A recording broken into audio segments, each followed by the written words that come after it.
Welcome to The First Turn. I'm your host, Hyena, and today, Llama and I are talking about Warhammer 40k.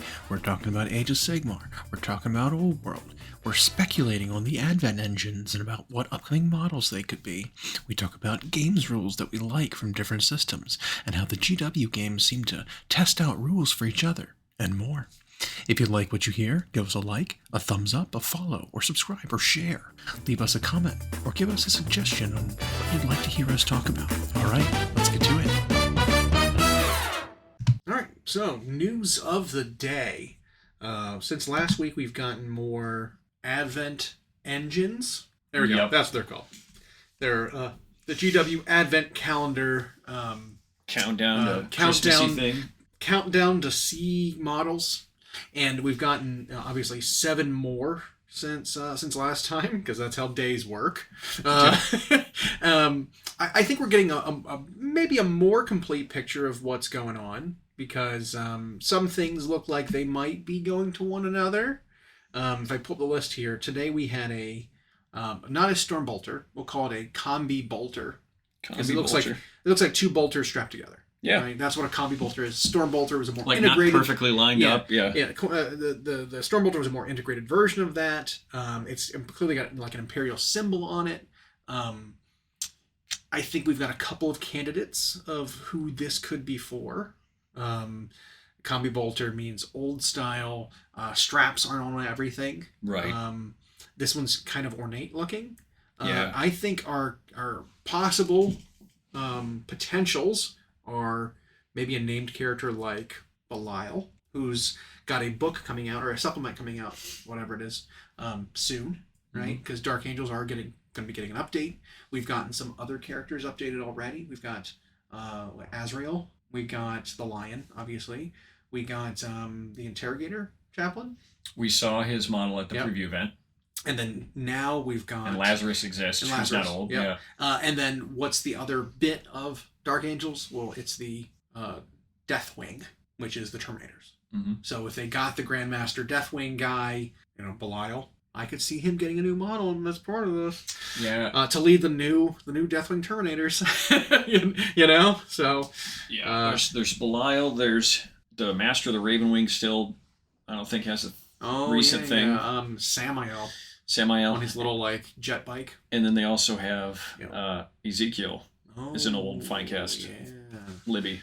So I mean, that's potential, but I feel like maybe a couple bits that Bolter style though. You could be onto something there. I think a couple of bits we see here could be for that model as well. Maybe like the weird scabbard, strappy thing could be for him. Okay. Maybe the cape could be.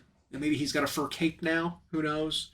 The incense, decanter, maybe. There's plenty of things that could still be part of that model that aren't immediately obvious. Because as we've learned, it's not 30 pictures and 30 models. It ends up like a handful of models. Right.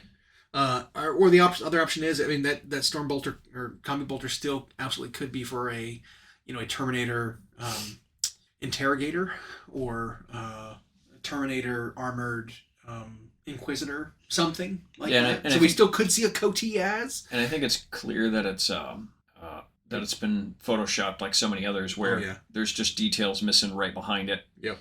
That we can't otherwise get. So it could be that.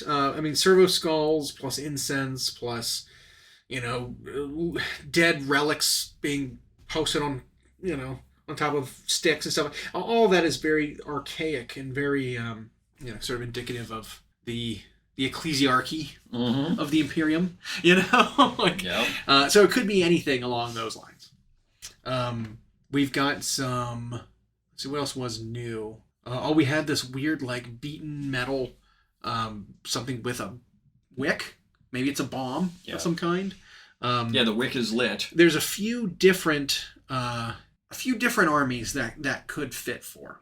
Obviously, your Skaven use these kinds of beaten metal, dented metal with the seal. It's sealed with rivets. They're covered with that kind of stuff, especially with Clan Scryer. But there's a lot of orky stuff. I didn't realize until I was looking at it how similar a lot of the 40k orc stuff is to Skaven stuff. They have a lot of the similar kind of aesthetics, really ramshackle, contraptions that they've kind of put together. So I mean, it could be that too. The red Gobbo recently we saw, Yep. the Christmas one, was standing around with lit fuse bombs. The Skaven kind of don't use this type of bomb, but maybe it's a shift. I mean, I can actually see that. But it could be orc, could be a goblin bomb of some kind. And it could end up something that's wildly unrelated somehow. Yeah. The little hobgoblins from the Swamp Orcs use little nail grenades. Mm-hmm. That was part of their thing. There's some other bits in here that makes me think maybe Cruel Boys. And I can see they've got some goblins in them in their army. I can see something like that being tied in. But it's just wild guesses. Yeah, there's still not anything concrete yet until we see like a face or a helmet or a symbol or a crest or something really recognizable. Yeah, we're over halfway through them. Yeah. But it's been really difficult to try and guess. I mean, yes, we flat out have a Nurgle symbol on something. But that could be a confiscated relic. Yep. Right? Like they've killed someone and took their book, and they're taking it back to the vaults to be locked away forever. So I mean, I could see something Cities of Sigmar related, where maybe this isn't a Nurgle model. Maybe this is the Mortal Realms version of Inquisitors, right? And they're confiscating dangerous artifacts. Because that finger doesn't look diseased, or that hand doesn't look diseased necessarily. No, it's got long fingernails. Yeah, like very long fingers and fingernails. But very rat claw-y. I don't know. It's interesting. It can go a lot of different ways. At least 12 different models. Yep. We still have we still need to see what's going to be teased, what's coming out for the next 4 codex. Because they haven't come out yet with any information. We still have at least 1, maybe 2 more campaign books for the Area of the Beast campaign, right? The Dawnbreaker Crusades. So we still could see very out of sync AOS models. Correct. Warcry is always a gamble. Always. We have no idea. It's always a wild card. We have no idea. Yep. So it could be any of that. So it's kind of nice to see. I've been watching a lot of 40K games locally in person recently, and transitioning into a new thing. Necron book seems like it's very, very strong. There's a lot of different builds with Necrons, and they seem very good. Yep. Again, losing some stuff and gaining new stuff doesn't mean you're weaker. Getting new ways to play doesn't mean you're weaker. Right. Losing, even if you were to say losing an entire way to play, like let's say Index version of Necrons had a build that was really potent and a lot of people ran with it. Well, maybe they lost the ability to play that build as it was, but now you've gained like 5. Right. Like that to me is way more valuable. I think overall that means the army's stronger, even if its best build isn't as spiky. But I don't know. We go through this every time. Whatever anybody loses, that ends up the entire focus of the talk. They never look at what they've gained. They only look at what they've lost. Which is crazy to me. That it would be that. Yeah, it's very narrow. Yeah, very narrow-sighted. Yeah. Because one thing that I love doing is thinking of well, I like this unit. How can I make it work? Yep. Inside or outside of a meta build, whatever. How can I make this thing that I like work? Yep. And often it's I can't. But it's not always. Sometimes you can come up with a sneaky way to make something really good, and it's something that people don't expect. It's something that when you're talking to a meta player, you say, hey, what about this? And they just blink at you that's like they've never considered it before. Right. There's plenty of times that's happened. But it's funny just how quickly people say, it's nerfed. When it's you need to look at the bigger picture here. We'll look at the different combos and stuff, and it's there's more going on than what it appears. I mean, how often do we see that when we're like, this is going to be bad? and then you start playing it, and you're like, actually, this is really, Those are really really good. good. Tyranids was like that, right? Yep. The feeder tendril high, whatever that one's called, the one that regenerates monsters' wounds and models from the feeder brood. Turns out it's actually really, really good. You know, people are like, oh, only 3 units are affected. It's like, no, 3 units are the nodes, so that everything else is affected. Yep. And it turns out that even though there aren't written buffs for most of the army, it ends up healing a bunch is really good, as it turns out. The Endless Swarm for Tyranids is apparently crazy good. And at an ITC event near Boston last weekend, it was one of the 2 armies that went 5-0. Right. And it is a little unwieldy. I mean, you're running hundreds of infantry, Mm-hmm. but it's very potent. It's almost a meta call with what a lot of armies want to do in terms of stretching out and controlling centerboard for objectives. Like, it does it better. And then it's hard to get into them the same way because the gaunts can back up when you get close, and then you're dealing with the other ones, and then Tervagon Mother just poops more out. And well, what I think is really funny about it too is it's running Hormagaunts. Yep. Which, I mean, again, communities all around said are dead. Like, Hormagaunts are the most useless models in the army, and it's like, well, actually, you run 2 units of 30 of them. 20. 2 units Can't of 20, run 30. not Yeah. 30. Yeah. 2 units of 20 of them, max units, and it's like, that's a lot of Hormagaunts. And you can at least for one turn really pimp one of them out. Right. And you know, you and I talked about liking them at first, and just like you pointed out, the whole internet was like, nope, they're terrible. Here's the funny thing. Since they declared that, nothing about them has changed. They've gotten no change in rules. They haven't come down in points. They didn't get any new buffs. None of their other units changed that support them. It's funny how that works, isn't it? Their detachment didn't change. Nothing. In fact, nothing else happened to the 40k meta other than Space Marines got their codex since then. Like, and I guess now Necrons and Amok have it. But all of a sudden, Hormagaunts are reasonable because for their points, they're extremely fast, good at stealing an objective from someone, and you can actually, for a turn, make them fight pretty well. Lots of attacks, you're fishing for 6s. Pretty great. Yeah, and the Termagants we knew were decent when you put like the Spine Fist on them, because then they get assault, pistol, multiple shots. They can move, advance. They can drop out of range of something that's trying to come at them. And then again, you can make a unit of them kind of tough for a turn, and the Tervagon can bring some back. And yeah, so you just have to be quick play in the army, I'm sure, but that person 5-0'd with them. Right. So it's a lot of bodies. It's so many bodies to get through. Yeah. Especially with Devil Wounds getting... that, and what we've talked about in our community is like, everybody's playing, well, you have to be able to kill the monster in the vehicle because the monsters in the vehicles are so good. And you don't need to worry about killing infantry. Other infantry is good at killing infantry, but why do you do that when your damage 4 gun or whatever does it? It's like, well, yeah, but now when you have 120 bodies... You better have 120 shots that go through. And you know... Suddenly you have your low volume of high strength firepower. Yeah. It's kind of worthless against that stuff. Yeah. So that Tyranid army's one weakness, I would imagine, is it doesn't bring a lot to kill the really big stuff.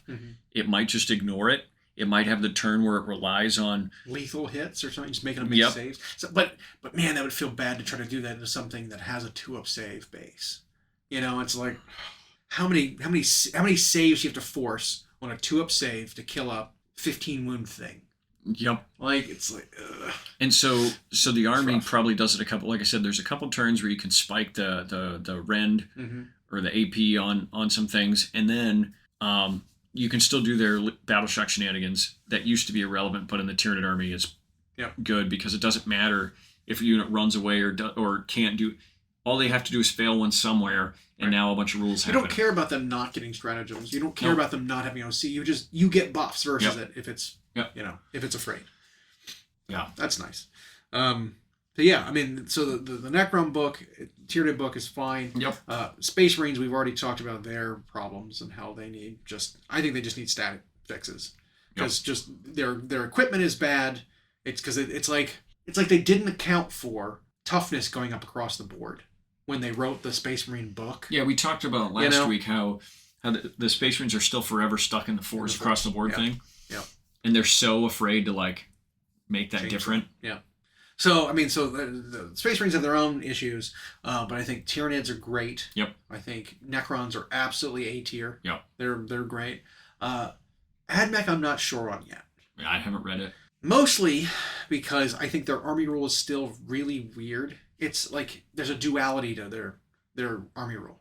It's either you get an offensive and a defensive buff, or you get a defensive buff and an offensive buff. Like both modes you've got some sort of benefit, but it's you can't like use both benefits simultaneously. Okay. It's really bizarre. So the one mode you do is some protector protocol, whatever, where if you sit still, you gain heavy on your weapons. Okay, all weapons gain heavy.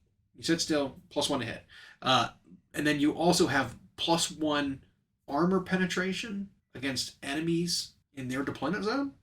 All right. It's weird. So it's like, okay, you stand still, you shoot better, and you penetrate better. I think that's how it is. And the other one is you worsen AP by 1 against you if you're in your deployment zone, but then all weapons get assault, so you can run and shoot. So it's like it's just like these weird combinations of rules that's like it's hard to take advantage of everything simultaneously. You know, like it's just, oh, your opponent came out of their deployment zone, well, I don't get AP against them anymore. It's odd, you know? Mm-hmm. So I feel like you want the bonus AP if you're being super aggressive later in the game, right? To be able to like go in there and now get bonus AP as I'm taking your zone. Yep. Not like I'm sitting back and firing, maximum range. You have sitting back. Because you usually can't see them, with way terrain gets set up. So I don't know. It's a very interesting like army rule. I don't know if it's strong enough. Like I don't know. It's just weird. But because it's so particular and it's so finicky, maybe it is really good if you learn how to use it right. I don't know. It's very strange. I don't know Admech well enough. Yeah, but they suffer from a lot of really low tough bodies. They suffer from just weapons that aren't quite strong enough to be able to force enough saves. There's not quite enough AP in the army. If you want to deal with armor, you have to take like the ion weapons or their EMP, or whatever, anti-vehicle, like 3+, 4+, whatever they are, to be able to force saves on vehicles. And there's plenty of those guns, but like their plasma that they've got is kind of worthless because it's the same issue where it's like it's just not quite strong enough to be able to punch into vehicles or monsters. But it'd be great at killing infantry. But the opponent might not have a lot of infantry, so it might not be super useful. I don't know. It's just a very interesting army. I need to see it played more. I've seen a lot more Necrons being played recently than Admech since the books came out. So we'll see. Verdict's still out of them. And I think Necrons had some more momentum going into their books anyway because they're in Index Land. They were doing well. Yep. And they also closed last edition pretty well. Yep. I think probably Admech's win rate is going to go up from what they were in the Index because they were rock bottom. Yeah. But rock bottom at like 44% or 42%, whatever. So I think this will help them, but I don't know. We'll see. We also have, like we said, 4 more books coming up. 1 supplement, 3 books, I believe. Yeah. Chaos, Tau, Custodes, and then a supplement for Dark Angels. Yep. Very interesting grouping of books. I have a lot of thoughts about Chaos Space Marines because they are too strong. Mm-hmm. I don't know if we talked about that on here before. We talked about it. Okay. Taking away some of the power, taking away some of the rules applying. We talked about that last week. Mm-hmm. That's right. Custodes they just need an army roll. That's what they need, and they'll probably be fine. Yep. Give them a character. No, give them a unit. Give them Virtus Praetor, or not Virtus Praetors. What are the jumpy boys? Whatever they're called. They've got that Forge World unit where they've got like jump packs. Just get rid of Forge World, make a plastic equivalent. Anything from Forge World, cut a kit or 2 from them, and then bring into plastic, and they'll be fine. Yep. The Grav Tank, sure, why not? Anything. I think they're going to be just fine with some kind of an army rule, or a detachment rule. Was that their detachment rule? Yeah. They had the Martial Kata, which was their like choose one of these 5 things every turn to be a benefit. But their detachment rule was that feel no pain versus mortal wounds, which aren't in the game anymore, pretty much. Yep. So having a detachment rule, I wonder if they'll get 5 detachments like everyone else. I would assume. Necrons have 5. Yeah. Tyranids have 6. Okay. Marines have 8, I think. Was it that many? I think so, yeah. 7 plus the base one, the first company, whatever. Yeah. Okay. Because they tried to represent each of those founding chapters. Yeah, that's right. No, they had 6. It was only 6. Because some of them doubled up. Like the White Scars and Blood Angels kind of doubled. Or the Blood Angels, White Scars plus Wolf? I don't know. Some of them were like, the non-compliant chapters were like not represented in those detachments. Correct. So it was really only 5 plus the first company, which replaced the index one. I think it was only 6. They also had the veteran company one. Oh, that's right, the veterans. Which I don't think maybe ends up that good. Maybe it is 8. I think it was that was the first company when I was talking about the veterans, because that was one that brought back Oath as like a normal thing with the reroll wounds too.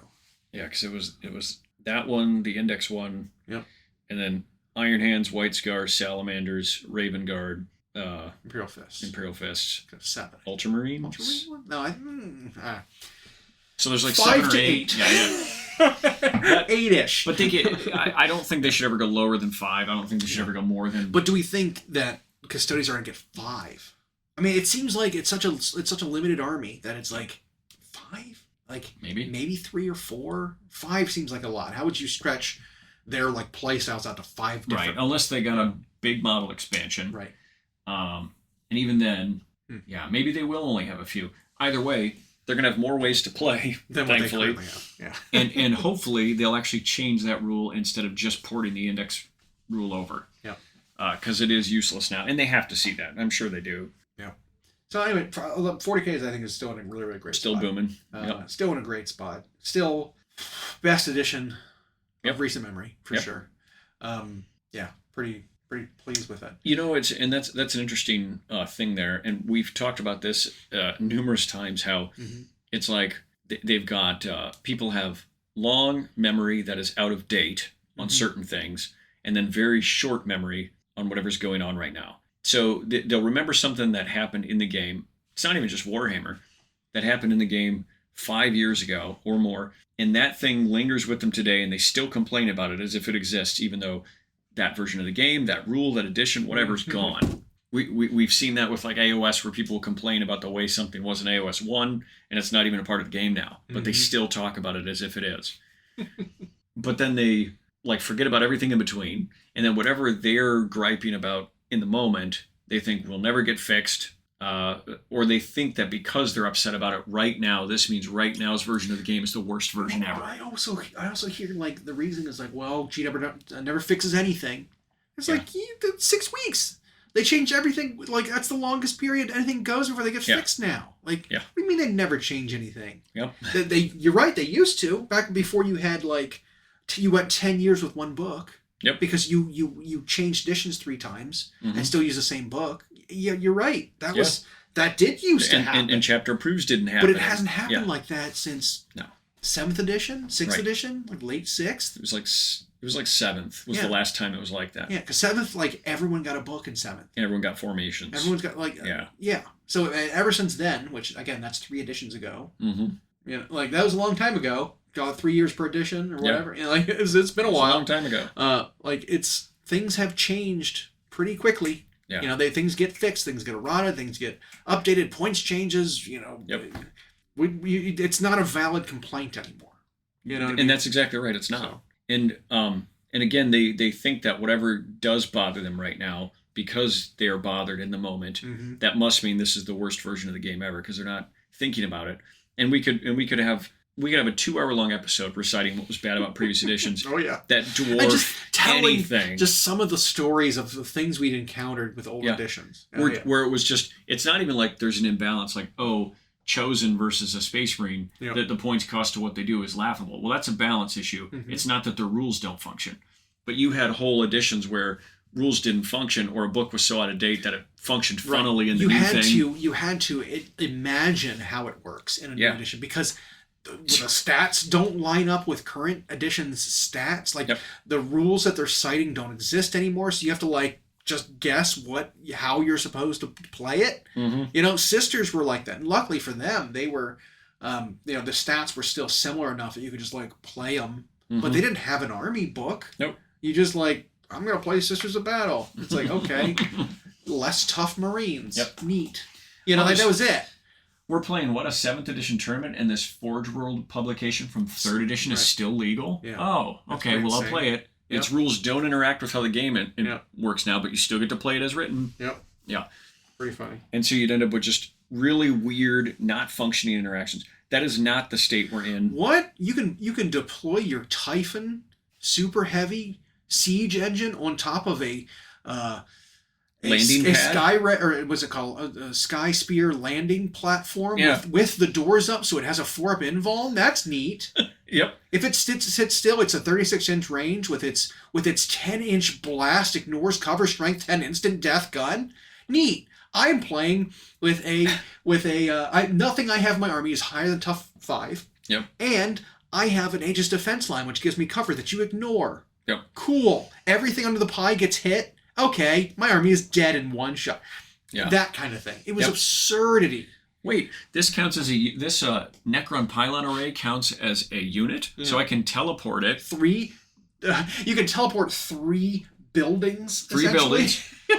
Yeah. To stand in a line right across from your units, who are monsters, let's say, that are all initiative 2. Mm-hmm. I draw a line. Everything under it has to make an initiative test under its initiative score, or it is removed from play. Not takes wounds, not gets to make a save. Dies. Just pick the model. Just up. dies. Yeah. And how many monster models did you have under that line? Like 7? The popular list was like 7 or 8. Yeah. Yeah. All of them? 1 survived? Had 1 survive. It was insane. Yep. Insane. And it's like, but that's just because you had stuff where you're right, rules had to be imagined how they worked because they never got around to FAQing. And then stuff that was really undercosted or really overcosted stayed that way for a whole edition because they didn't do points changes. Yep. And then those rules clearly weren't meant to play together, but they didn't errata to say this one's gone or fix it. So you just had to deal with stupid stuff like that. Yeah. Just things that were bonkers. Hey, speaking of old rule sets that just didn't work very well, we got a teaser, if you will, from a leaked photo of an old world starter box for Tomb Kings. Yep. The contents of the box have been revealed through this, and it looks like it's a warehouse worker taking a stack of it was like moving a stack of the box and snapped a photo.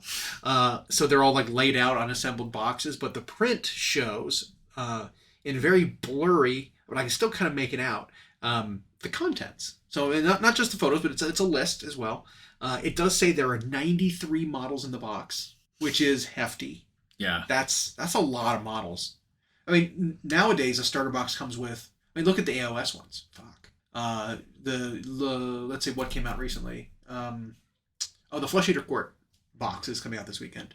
It contains 20 infantry models, a small monster, 1 character on foot / wing, 3 of the new Moorbag Knights, 3 large cavalry, 20 infantry, 2 other models, 25 total models. That box is $200. It's a $200 box. It comes with a book, and it comes with some gaming aids and stuff with it, and dice and maybe, but 25 models. This one is a 93 model box with the core rulebook included, plus like your templates and your measuring sticks and some dice and some gaming aids. Like, this is a full army box. How much do you think that's gonna cost? But what I also wonder though, is what the points cost system is going to look like, and right. If you wanted to play Tomb Kings in the old world, is that actually going to be a 2,000 point army? I don't think so. I'd be like 800 points. Yeah, like that's my thing. Right, because so here's the contents. It's coming with the new Gator Dragon. Yep. Which is called something like, I just zoomed out. It is called. Oh, it's too blurry. It is a something on Necrolith.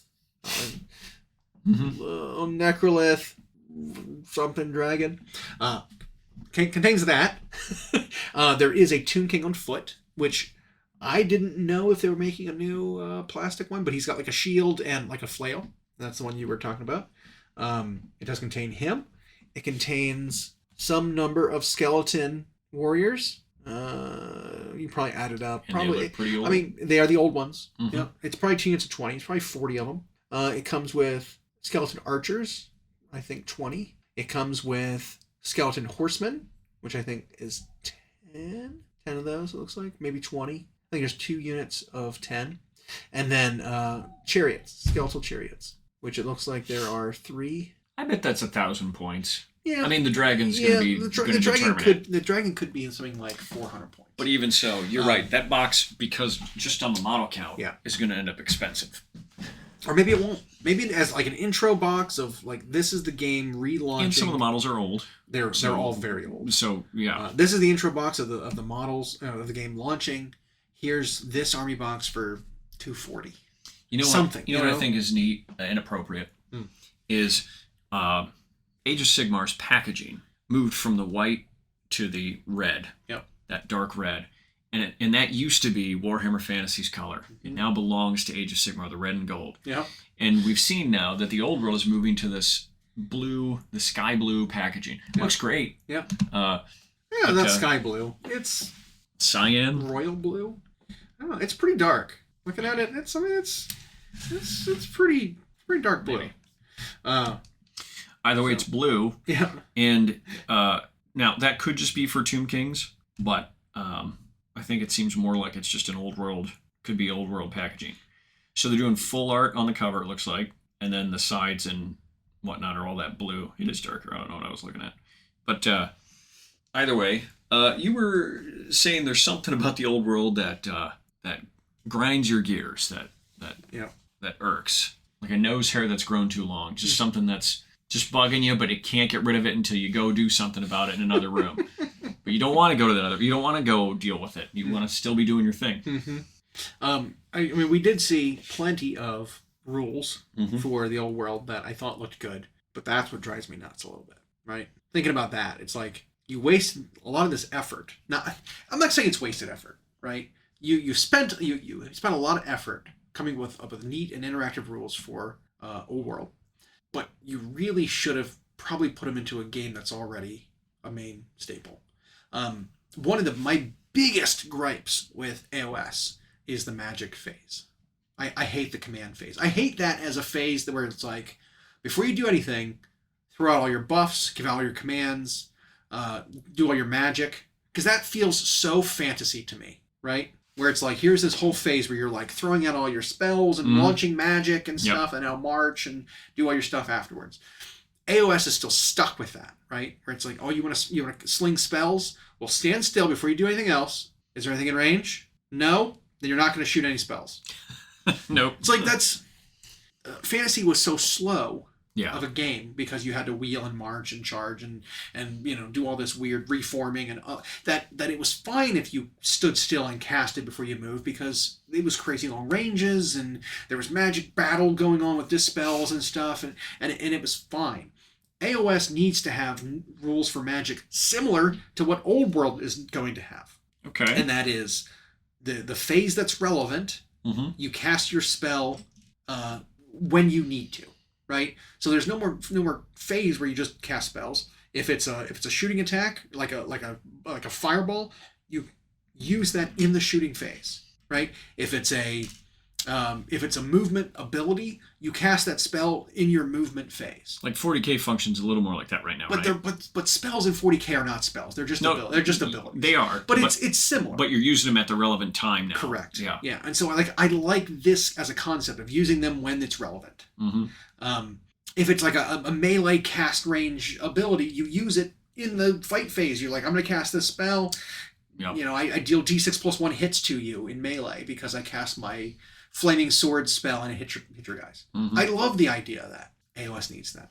The second thing AOS needs that Old World is getting is wizard levels. Now, what that means is that based on the power level of your wizard, you are assigned a number. Didn't AOS used to have that sort? I thought. I mean, no, not really. I mean, it was. You could kind of tell how powerful your wizard was based on how many spells they could cast. Yeah. If you were cast 2 Unbind 2, you were a more powerful wizard than a cast 1 Unbind 1. But some wizards that can only cast 1 spell would be like, you have +2 to cast this spell. When you're 2d6. Or like Nagash is like, well, I'm full health Nagash. I get +3 to cast and Unbind. Yeah. Right? In this rule set, Nagash would, in that case, would be a level 3 wizard. Because you get +3 to cast. So that's kind of what the wizard levels say, is you get flat bonuses to cast your spells. We don't know about how many spells you're allowed to cast, that kind of thing, but I wish AOS had that. Because then you could flatten it to say, this character is a more powerful wizard Therefore, they get these bonuses to cast all the time because they're that level of wizard, without tying it to having a special rule. Because they forget to put that special rule on some characters that need to have a bonus to cast. You know what I mean? Like Nagash has a +3 to cast and unbind, but a powerful wizard like Teclis, if he just chooses to cast a spell, gets no bonuses. So Nagash will be like, haha, dispelled. Yep. I mean, no, he has a special rule that allows him to auto cast with no cast roll necessary. Yep. And no unbind possible, which that's a different kind of mechanic, but making it like flat and like making it so that like you could just like look at it and say, okay, I know how strong this wizard is based on their spell level or character wizard level. Like I think you could more easily balance and evaluate the power of wizards in AOS if they did something like that. And then just get rid of all the rules that say you get +1 to cast with this guy. He gets +1 to cast spells. It's like, no, you're level this wizard, you get this. And then you could like adjust spell, casting values accordingly if you wanted to, or whatever, They used in 2nd edition Warhammer 40k with the Dark Millennium expansion. They used to have Psyker levels. Yeah. Also, I don't remember what they did, but you had particular characters like Ahriman or something who was a Psyker 3 or whatever, and that meant something as opposed to a Psyker 1. In old fantasy, the wizard power levels meant how many spells you knew. That might be and right. I think how many total dice you were allowed to allocate to your spell from your spell pool. Because remember, you had spell pools before. You'd roll, and I get this many dice. 12 dice to try to cast. I'm going to allocate this 3 to this spell, this 7 to this spell, whatever. All that's gone. So I'm glad about that. Yeah. That's nice. But that's a mechanic that I'm like, I keep my eye on that mechanic because I like that a lot. They also are bringing back universal special rules, and they were showing some of those. Again, I wouldn't mind if AOS was a little more complicated, right? I like the idea of universal rules. So you're not just like coming up with a rule and then defining it on the character's data card. They brought them back in 40k 10th, and I like most of it. There's not. I mean, the framework is there. There's not enough USRs in 40k. There's only a total of like 10 total. And they can make it way more granular and way more like things that are abilities could just be universal special rules. Like Hammer of Wrath as a special rule could be like Hammer of Wrath X. X is the number you need to roll to deal mortal wound per model. That kind of thing, right? Because there's so many things that have that type of effect, right? Dreadnought, Brutalis Dreadnought has a Hammer of Wrath type effect that isn't tank shock, but it's defined of what it is. And you could just say, well, it's got Hammer of Wrath 4+, and then have a special note that says, when this model uses Hammer of Wrath, roll 6 dice. Roll 6 dice for Hammer of Wrath for this unit. Something like that. Instead of saying, well, when this model charges, roll a d3 for every inch you move, or whatever it is. Like you're just redefining what it is. Because the most simple form of that rule is on the Jump Pack Assault Intercessors. They straight up have. I think it might even list Hammer of Wrath on the thing where it's like if you made a charge, every model on a 4-up is a mortal wound. Well, that could just be, like I said, Hammer of Wrath 4. Yep. Done. You have a section in the BRB that defines Hammer of Wrath. Exactly. Yep. That kind of thing. So when Old World's coming back, it has things like countercharge. It defines what that is. And you just have like, here's my unit. I've got these 10 things. I've got Armor Bane 6, or Armor Bane 1, whatever. So if I roll a 6 to wound, I'm +1 to my AP. We did, I know Moose and I got a little bit of PTSD when they were showing that they actually have the fear, terror, frenzy, all that shit. I know. Because yes, they created USRs for them, but those rules, at least as we read them, still function the way they used to. Now, they did change it so that it's a little nuanced difference, right? So, especially with like breaking and losing combat. It was awful to break in fantasy before. That's why certain units that were unbreakable or were so difficult to break that they just never would were such a pain in the ass. Like Ironbreaker blobs, where they were just, I'm a square. I ignore penalties from rear and side. I ignore all terror. I get to use a bravery 10 and I get to re-roll it. And I ignore all modifiers. It was like, okay, you're not running away. You need to roll double 12s to run. Okay. And you have to lose. Yeah. And then roll double 12s.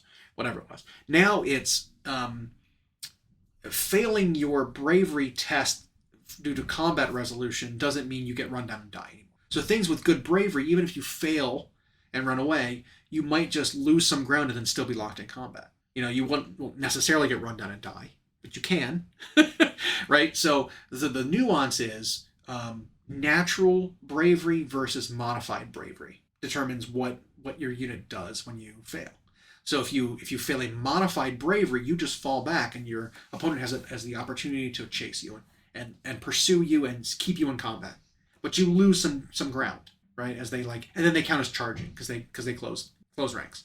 But if you fail your unmodified bravery, then you break and run. So there's like two caps, right? So if you need a double 1 to 6 to stay, but you roll under your natural bravery, you're not just getting run down and dying. So I think that's a nice mechanic. Like, that's a nice change to that. So something with a 9 or 10 bravery, failing my thing, and then just getting obliterated. Like, I saw a game where 1 wound was dealt to a Demigryph Knight unit, which is like insane amount of points. Like a 6-man unit of Demigryphs was like 900 points or something crazy like that. And then losing combat by 1 caused them to break on their 11. They rolled an 11 to and then ran off the board because they moved 12 or whatever. It's just like, I saw one where a 900 point ancient dragon with a lord on it, Chaos Lord, because you used to be able to buy a type of dragon. Yeah, you can just buy whatever mount you want for your character. And it was in battle with a 100 man Skaven slave unit, which cost 200 points. But because the Skaven unit had whatever the horde rule was, they had ranks, they had a musician, they had a standard, they had a leader. So they were at +5 to the combat just from the onset. It's banner, musician, big banner. So you can have a battle standard in addition to your unit's unit standard. And then rank bonus. Plus charge bonus. And then if there's something in the side or the rear. And so even if the dragon walks up and is like, I killed 10 of them, they're like, cool, we have a static +13. Yeah, and they did 0 damage to it because they couldn't. Doesn't matter. Dragon still has to roll to leave. It leaves, and then they catch it. Because Ancient Dragon had a low initiative, and the Skaven had a 5. And so it was like, catch him and die. Chase your dragon down, it's dead. I saw something similar happen in a game. And by the way, that wasn't that weird. That wasn't this one-off. No, that happened all the time. But I saw something very similar happen to Necrosphinx Colossus. Necrosphinx. Where it was something like that too, because that thing was awful. Its rules were so bad. And it was something very similar, because you had to charge with it. Its weapon skill was low. It didn't get that many attacks. Something very similar, charge some chaff unit. Fail because you only killed 4 guys or 3 guys or 0. God forbid you only killed 0 guys. You lose combat, and with most of the undeads, instead of running away, you just lose a wound per point of combat resolution you fail by. So if you roll your bravery compared to the combat resolution, it's if you roll under 6, you take 6 wounds and die because you crumble. And so the statue he charged in, whiffed his attacks as he was on weapon skill 2 or something, so he's hit on 5s. Missed his attacks. They did nothing to him, but because of outnumbered, crumbled 6, had 6 wounds left, died. And it was you charged in and then just passed out. That is so sad. And it wasn't cheap. It was an expensive model. God. I hope those kind of mechanics go away. And I think they should. I think they should. I don't think anything with some of the good. things we've seen. So that's nice. But the movement still kills me. I will say I'm a little more excited about the game than I was, just because it does have some things that I. But that's not hard. You went from 0 excitement, 0.0, to now you've gone up a little bit. But I'm hoping it's they're going to see some of these mechanics in play and they're going to start using them, right? Well, I think mechanics from AOS and 40K were used to come up with these. Oh, absolutely. I think the magic being used the way it is, where it's action or phase dependent. They pulled the much slimmer one from 40K and then just went well, let's make this a huge part of Old World. And so I think we're going to see more of that, because we've seen that the game's used as testing beds for each other. Absolutely. And that's probably a good thing. We saw something weird in AOS back when they made the change to, what was it? Arcane Bolt? Yeah, they made a change to Arcane Bolt, where they said Arcane Bolt is too hard to use effectively because you have to be within 18 to start with before moving. And it's either too strong because you can just like pick out characters and blast them for mortal wounds, or it's not useful at all because you can't get in range to use it. We're going to change it so that it still has the range you want, but you can unleash an arcane bolt at the beginning of any phase. You like charge it up and hold it. You got it there in your hand, one arcane bolt, and at the beginning of any phase, you can zap somebody with it. But if you get within 3 inches or 6 inches, whatever the short range was, instead of being 1 damage, because they reduced it from D3 to 1, if you get within that short range, now it's D3 again. And so it's like, okay, well, this reads to me like you just should cast this when you get in range in a different phase. Yeah.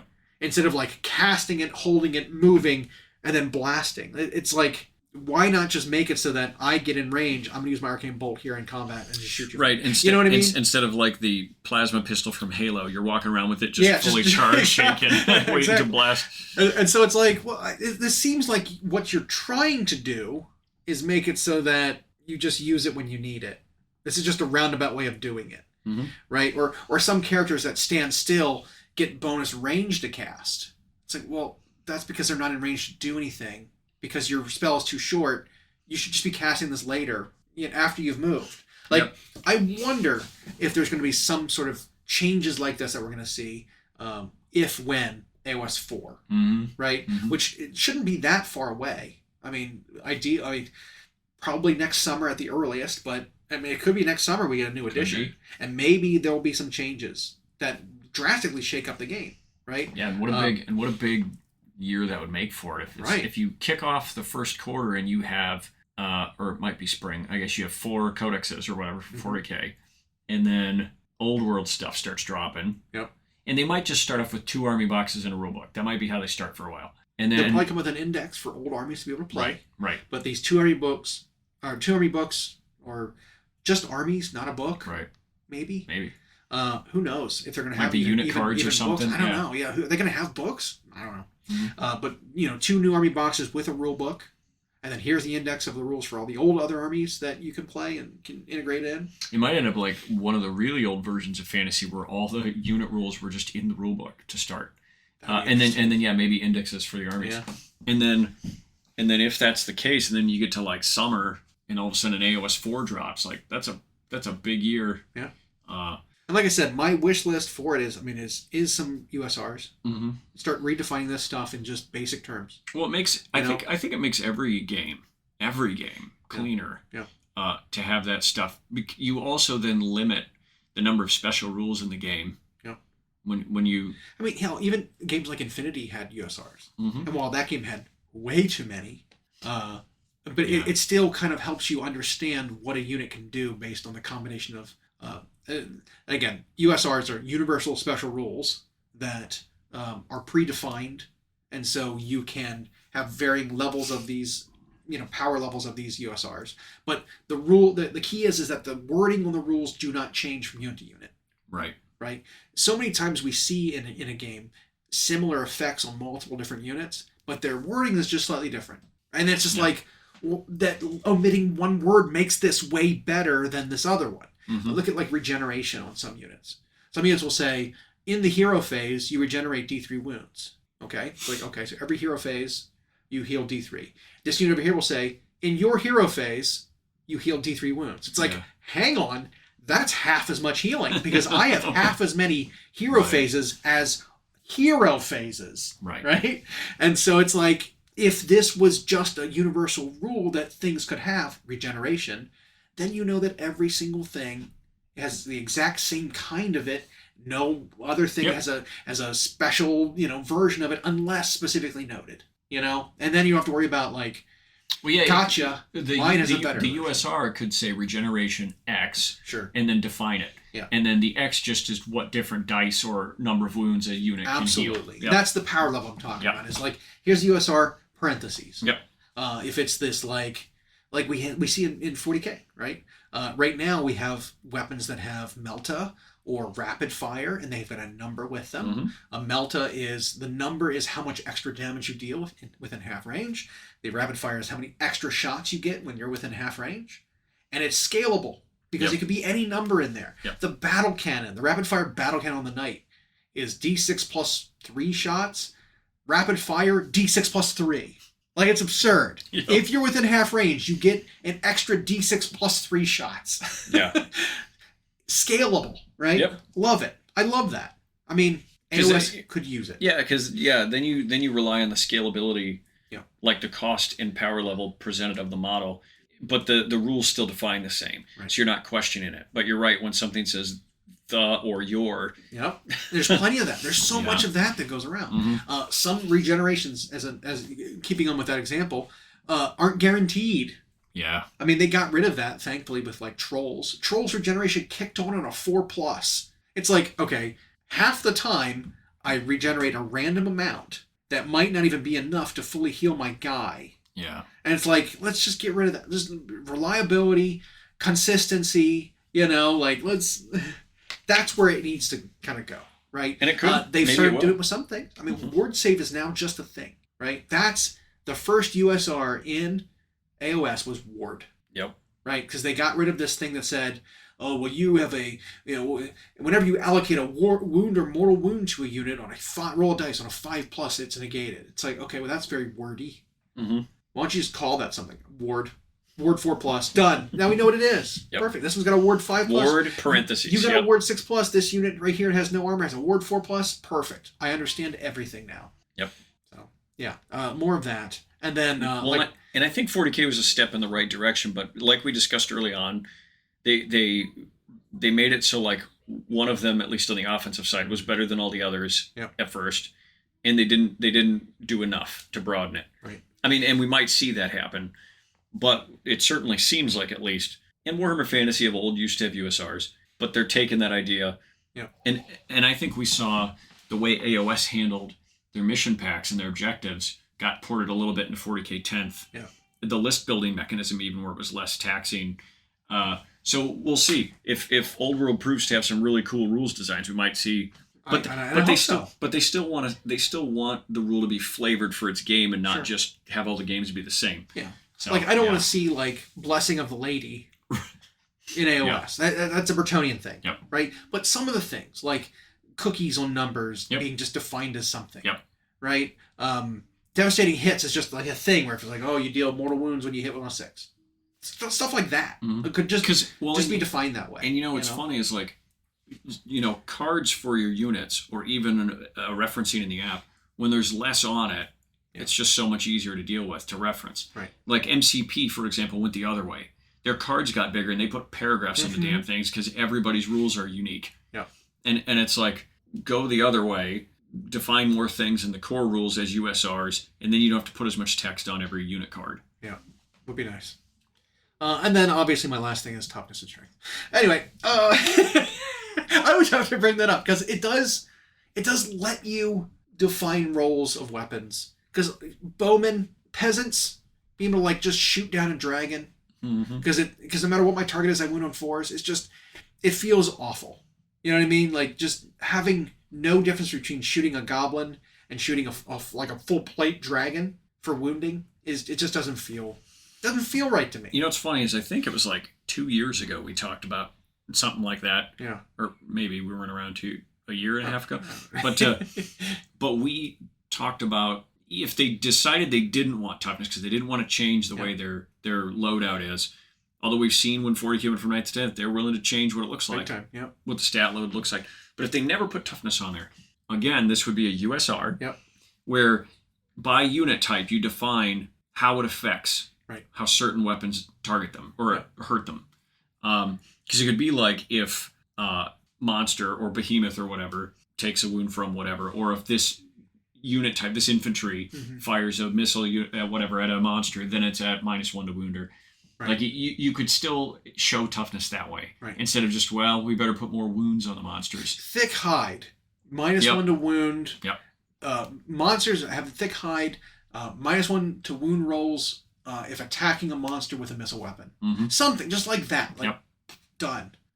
Just something to make them to make it seem like this is an actual worthy model to run because it's a big, tough, shrugs off arrows, kind of big dragon. And then you can make things tougher that are supposed to be tougher. Right. without just giving them so many ways to stack buffs or to have... Or just giving them a better save. Like, I hate seeing 2-up saves. Mm-hmm. You know what I mean? Like, Kragnos is supposed to be this big tough guy, so what they do, they give him a 2-up save. And it's like, that feels awful.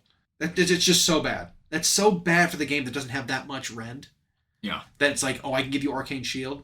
Now you are pretty much invulnerable to just attacks. Mm-hmm. Mortal Wounds, sure, I can hit you with Mortal Wounds, but like attacks you're just pretty much invulnerable to. That sucks. And then characters who should have a defense that don't. It's like, well, this thing is bad now because I'm the same cost as this other thing, but I take twice as much damage because I don't have this. Because I'm a 4-up and yeah. Right, and so it's just it doesn't feel right. It's just it's not good. And that's just it. The way they try to show toughness is they either do that in an instance where it doesn't otherwise exist, or there's not, or nothing's equipped to fight it, right? Or they just give it so much verbiage, so many words that by proxy makes it tough. Yeah. Like, Archaon is tough by proxy of having so many damn rules he can take advantage of, whereas. But he doesn't have that many wounds. But the average monster, he's got 24. That's not that. I mean, Mega Garments have 35. I'll still throw that out there. Yes, and they cost half his cost. They do. That's a lot of wounds. But he's got a better save, and he's got a ward. But it's like, but is he worth 70 wounds of Guy? I don't think so. 70 wounds of Guy? No. Yeah. But so many other monsters who aren't Mega Gargants are also not scaled right for how durable they should be, right? Because they don't have enough wounds, they don't have enough save, they don't have enough, damage negation to make their 12 wounds worth it, or whatever they have, because a lot of monsters are in that ballpark. Yeah, they're still in that spot they were when the game started, where they were in that 12 to 14, which seemed outrageous because everybody was used to things capping out at 10. Right. Yeah. So, but yeah, I'm hopeful that things will improve for some of these games based on this. So see, while I'm not looking forward to the old world, I think that at least if it's successful, it means that you have more opportunities for rules ideas to cross over into the other games. But I don't want it to be that successful. Neither do I. Because I don't want people to be like, see, better game.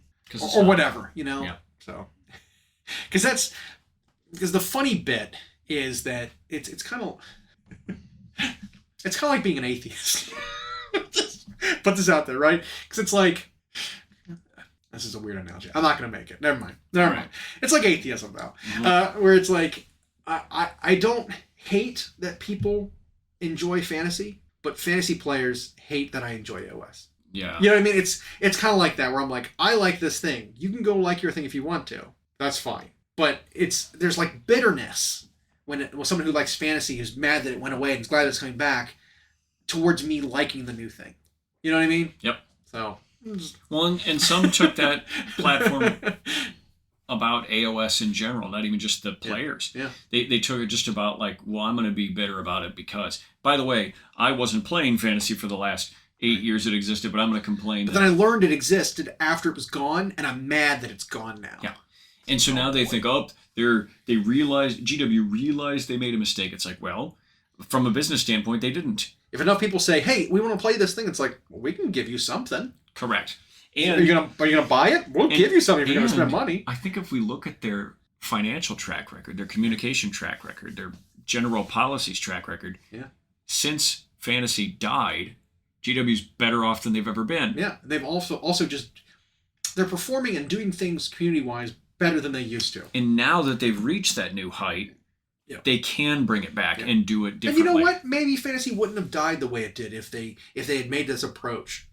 To community interaction and everything. Potentially, Yeah, 40K might have just been running on inertia. Right. And fantasy couldn't hang with it. But now, you're right. Maybe if they had this approach all along, it never would have had to go away. But, so maybe they'll do it better. I mean, that's that's not a high bar to leap. Yep. But yeah. But, I'm not excited to hear any of that. Like, if it kind of does well and they just see it was a mistake, now we can get rid of AOS, the experiment they claim now 7 years in or whatever. Like, now I just want them, I want these to, GW's creating their own competition is what they're doing. Yeah. I was worried that they're just going to cannibalize themselves, but I don't think they are. These games are proving to be so different, even though you can take the models and convert them into each other. Yeah. And the games play just different enough that they're forcing themselves to make their own games better. You know, right? Because they're pushing themselves by competing with their own games. Yes. Yeah. Yep. Just really, but there's no harm in stealing a mechanic from one of their other games because it's their own game. Yep. So, Yep. It's interesting. It's like the WWE, which has run, yes, AEW exists, whatever, but they've run so long and with no real competition that they have to have multiple shows just to compete with themselves. They bring up old storylines that they've used before, just put new characters in them, and it works because you've got a new. And so GW can do that. Like they can take old rules and cross them over and make it work. And even though you're like, hey, isn't that in that game? Some people won't know because they only play one game. Yeah. It's like being a DM. Just steal. Just steal. Just steal from anything you like, and as long as your players haven't watched it, you can get away with it. Good artist copy, great artist steal. Yeah. Picasso, right? Mm-hmm. Yeah. So, although, I don't know, the one gripe I've seen about the new old world, if that box is legit, which I have no reason to think it's not, is, wow, look how many of those are the old kits. Yeah, it's like, no kidding. Yeah, no kidding. I saw someone on there trying to claim that, oh, no. They're new models, but they're designed to look and function with the old ones. They're supposed to be able to like mix the units because they designed them to look like the old kits. It's like, no, they didn't. These are the exact same models that just either A, never sold, or the same mold that they just printed new ones of. And you know what I mean? And maybe they found a newer way to like lay out the sprue. But those looked like old derpy skeletons and skeleton horses. I have enough of those skeleton models to know these are the exact same models. But here's the thing. I think people's expectations were unrealistic if they actually thought that with how much GW already has to produce, that they were going to full launch entire new lines for these armies out the gate. Even just looking at the Bretonnia, you know that they're the same models. Yep. Because like the peasant bowmen, all the Knights of the Realm, all the Knights of the Realm, and all the men at arms, they're all literally the same models, just with new paint jobs. Yep. New studio paint jobs. Yes, there are some new plastic kits. The Foot Knights and the new Pegasus Lord, the Paladin guy, guy. Like, sure, those are new. There are some new ones. Yep. But they said these are the same old kits that still look good enough. They hold up well enough that we're gonna bring them in Old World. Notice they haven't shown us a single thing of old fine cast, of old metal. Nope. They haven't showed us any of those coming back. There's no Bone Giant. There's no Tomb Scorpion. Like none of that. Right. No, there's no old Carrion. Ushabti. Ushabti, the catapult. Like none of that stuff is being shown. Right. Because I mean, it's like the Skaven for AOS. Whenever a new box comes out and you start collecting or something, they only give you plastic models. So they're limited to clan rats. They're limited to plague monks. They're limited to storm vermin. Mm-hmm. And they're limited to catapult / lightning gun. Yep. Like they're not giving you new box sets with old Globadiers and Jezzails. You know, like those things have never been in a box set because they're metal. So until they come out with the new ones, it's never going to happen. So same thing with this. Until they come out with a new Screaming Skull catapult or a new Carrion unit, they're not going to be in the starter box. They might not even launch them again. They might be like direct only. You can buy them if you want to. Right. But like we're not going to like repackage old metal. No rules or anything. Yeah. So we'll see. Talking about packaging. I don't know. I feel like filling yourself packing. Thanks for listening. We hope you enjoyed.